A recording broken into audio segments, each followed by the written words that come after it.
सोने की कीमतों में भारी गिरावट देखने को मिल रही है। बाजार के जानकार कह रहे हैं कि आगे भाव में और गिरावट की उम्मीद है, क्योंकि अमेरिका में फिस्कल क्लिफ का मामला सुलझने तक सोने के भावों पर दबाव बना रहेगा।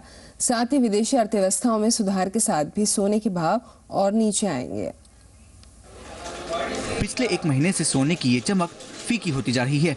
महीने भर में ही सोने में करीब 5% से ज्यादा की गिरावट देखने को मिली है। एक महीने पहले यानी 24 नवंबर को सोना 32,248 रुपए प्रति 10 ग्राम के स्तर पर था। हाल ही में 20 दिसंबर को भाव 30,482 रुपए तक गिर गया, जबकि पिछले हफ्ते 22 दिसंबर को कीमतों में हल्का सुधार आया और वो 30,913 रुपए पर बंद हुआ। एक्सपर्ट्स के मुताबिक अगले 3 से 4 महीने में भाव और नीचे 28,000 रुपए तक जा सकता है। जानकार मान रहे हैं कि सोने में आई गिरावट की बड़ी वजह एशियाई बाजारों में उछाल है।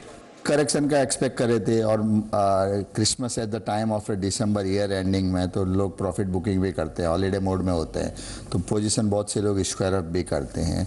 और थोड़ा बहुत यूएस की इकोनॉमी का साइन थोड़ा पॉजिटिव होने की वजह से भी थोड़ा गोल्ड में प्रेशर बना रहा।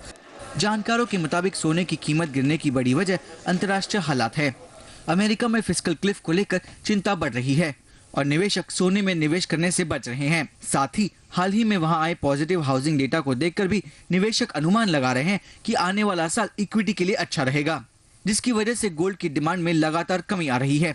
जबकि भारतीय बाजार के फंडामेंटल भी सोने के भाव को बढ़ा नहीं पा रहे हैं। एक्सपर्ट्स मानते हैं कि फिस्कल क्लिफ में टैक्स कट किया जाता है तो आगे सोने में और गिरावट आएगी, जिसके चलते निवेशकों को ऊंचे दाम पर खरीदे गए सोने को बेचकर मुनाफा कमाने का जल्दी मौका नहीं मिलेगा। गोल्ड के लिए जो पिछले 1.5-2 महीने में जो भी रीजंस है वो सभी बुलिश रीजन आने के बावजूद भी ये गिरावट आई है। ये क्लियरली इंडिकेट कर रहा है कि बड़े फंड्स है या बड़े फंड हाउसेज है वो आगे एक स्टेबिलिटी एक्सपेक्ट कर रहे हैं और इसी के कारण गोल्ड में प्रॉफिट ले रहे हैं। जानकार कह रहे हैं कि निवेशकों को एक साथ बड़ी मात्रा में बेचने के बजाय धीरे धीरे और कम मात्रा में बेचना चाहिए, ताकि कीमतें अगर किसी वजह से नीचे भी जाए तो बड़े नुकसान से बचा जा सके। तरुण शर्मा, जी बिजनेस, मुंबई।